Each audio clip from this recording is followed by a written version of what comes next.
ओम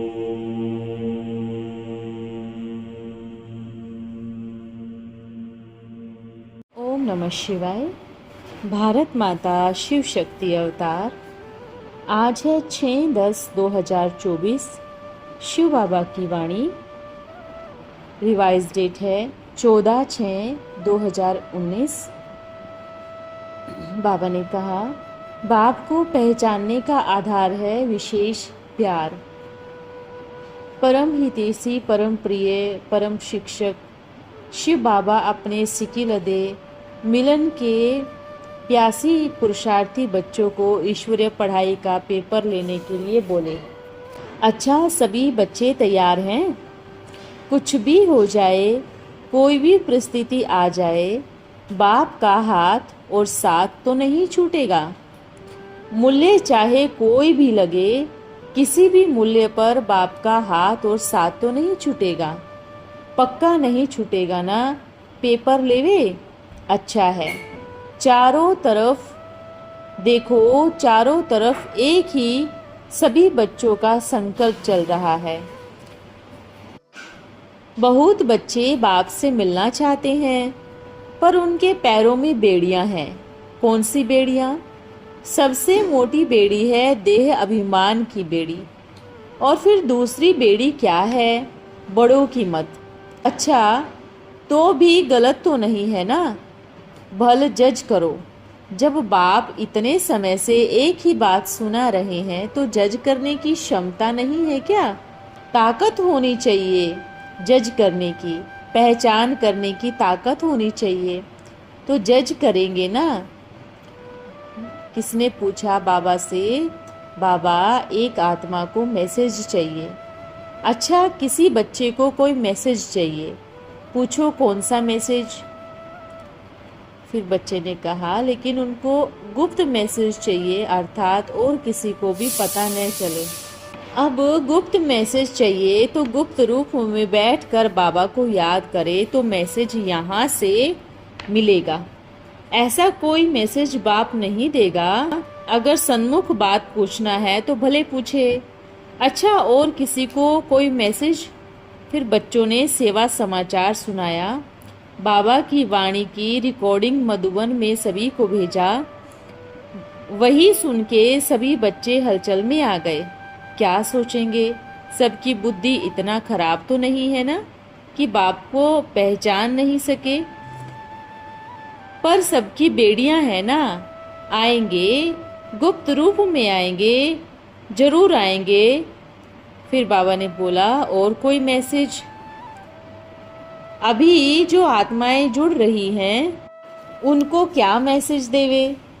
देखो, समय समय पर सबका पाठ होता है। अगर अब किसी का पाठ नहीं आया और हम जबरदस्ती उसको मिलवाएंगे, भल वो मिलेगा, पर उनको निश्चय तो अपने ही समय पर होगा ना। बाप मिलेगा, जरूर मिलेगा। उससे पहले बच्चे का मन बुद्धि तैयार होना चाहिए। ड्रामा का रील एक्यूरेट है ना? जो जिस घड़ी में मिलना है वो जरूर मिलेंगे। अगर वो घड़ी मिलने का नहीं है तो कोई भी विघ्न उनको रोक लेगा। ठीक है? अच्छा, और कुछ पूछना है? आपका यहाँ आने का राज? सबसे बड़ा राज है बाप से प्यार। सबसे बड़ा राज है सारे ज्ञान योग को एक साइड में रख करके सिर्फ प्यार को देखना है। दूसरा रहस्य है कि आने वाले समय में आपका सेवा, बड़ी सेवा, आपके द्वारा बहुत आत्माएं जो बाप चाहते हैं उनका तार आपसे जुड़ा है। आप ये नहीं सोचो आप आए हैं, बाप ने हाथ पकड़ के बिना कुछ सोचे समझे आपको यहाँ खींच लिया है। आप आए हो नहीं, बाप लेके आए हैं। ये सबसे बड़ा राज है।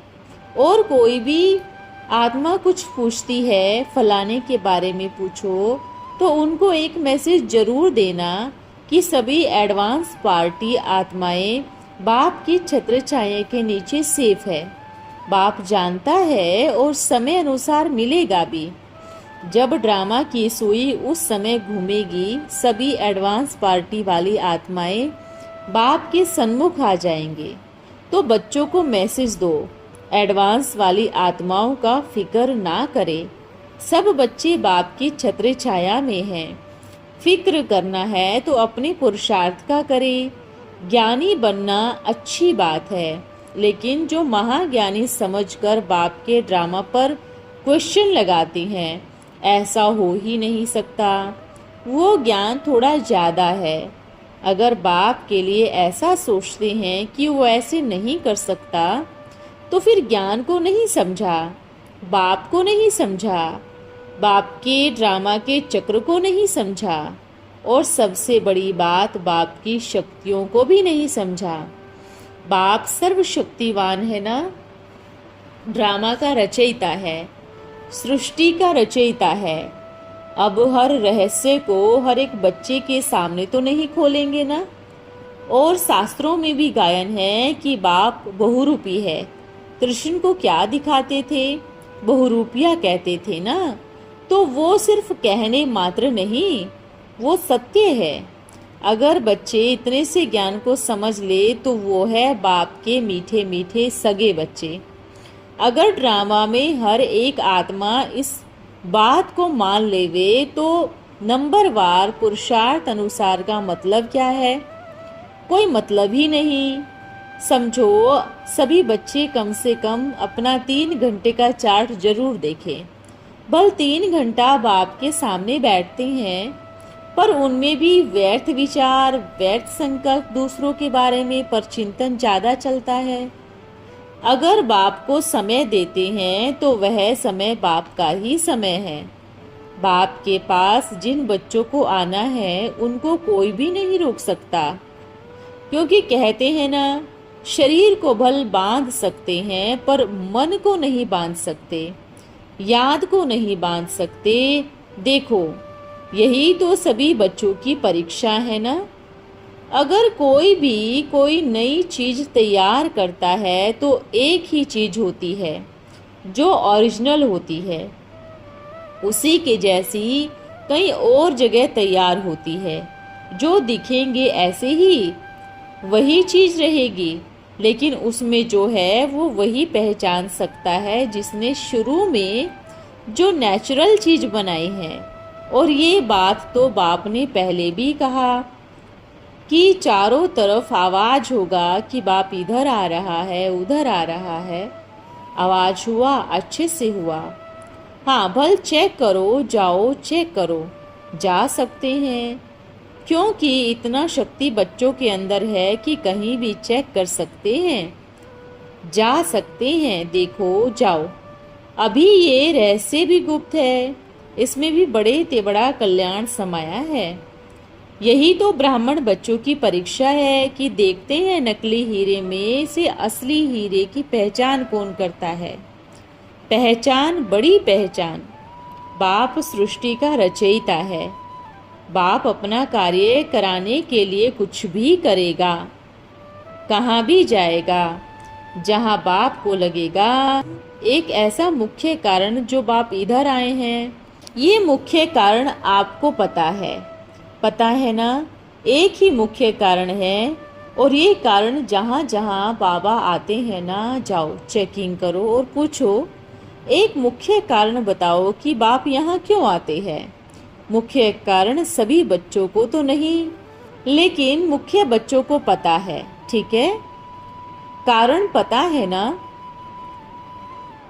एक ही मुख्य कारण है जिसके लिए इतने वर्ष, इतना बड़ा संगम युग का 100 वर्ष का यज्ञ रचा। किस लिए? आने वाली नई दुनिया, सतयुगी दुनिया का राजा कौन होगा? श्री कृष्ण। तो अब वही नहीं आएगा तो बाप ऊपर कैसे जाएगा? बाप का मुख्य कारण ये है, उस आत्मा को नीचे उतारना और बाप को ऊपर चले जाना। पर ये मुख्य कारण सभी को नहीं पता। देखो, आएगी वो आत्मा, आएगी तो वो जादू से तो नहीं आएगी ना, कि जादू की छड़ी घुमाएंगे और वो आ जाएगी। वो भी मनुष्य ही है ना, उनका भी जन्म होगा, लेकिन योग बल से होगा।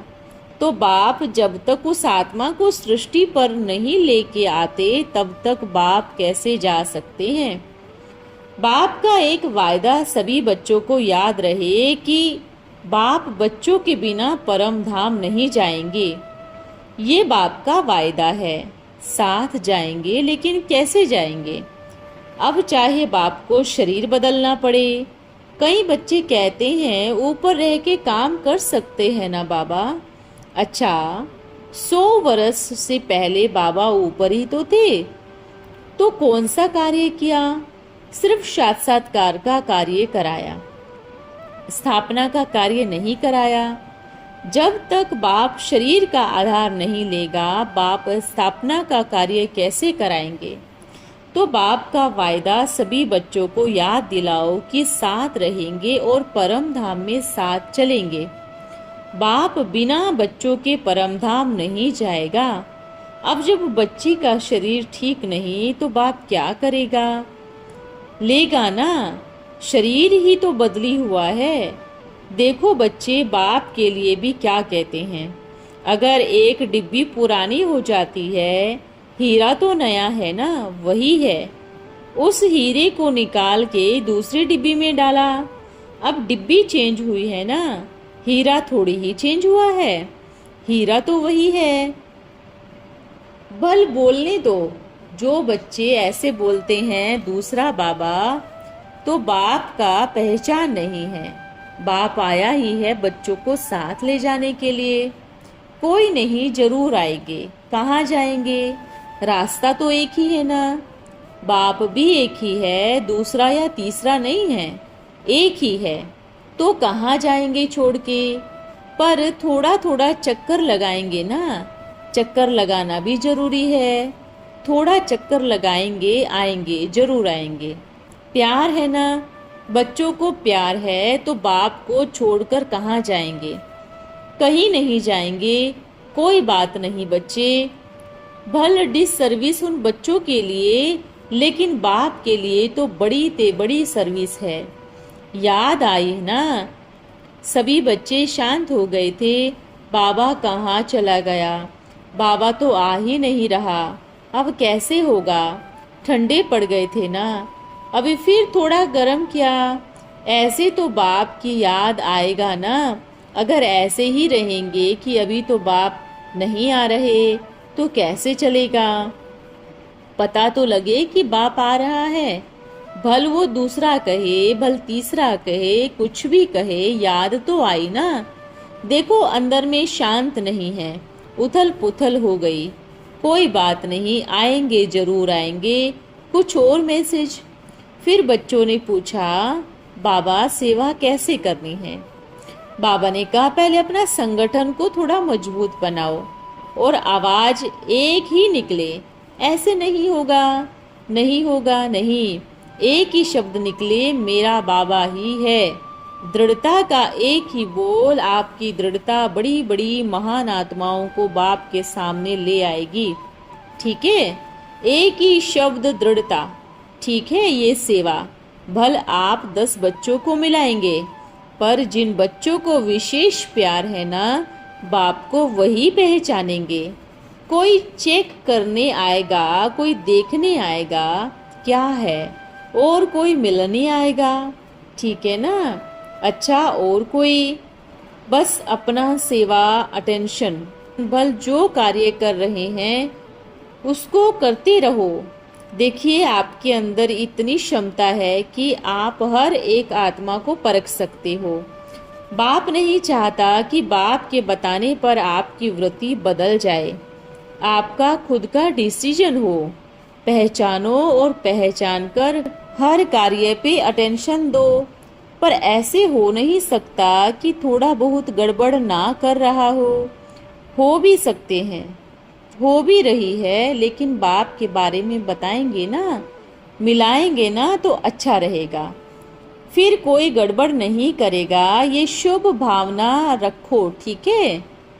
परिवार है ना, गलती बच्चों से, परिवार से होती है, पर बाप की भावना नहीं बदली। आपकी भावना ऊंची रहे, शुभ भावना रहे। आपका भाई है, आपका साथी है। ठीक है? अच्छी भावना रहे। आपका मन का विचार उनके प्रति बदले नहीं। और अच्छे से करो, बाप से मिलाओ। मिलने के बाद वो जो भी है अपने आप उन चीज़ों को छोड़ देंगे। ठीक है, चिंता मत करो, बाप मिल गया ना, बाप नुकसान होने नहीं देगा। अभी तो जल्दी जल्दी बीच बीच में आते रहेंगे। जिन बच्चों को मिलना है उनको लेते आते रहेंगे।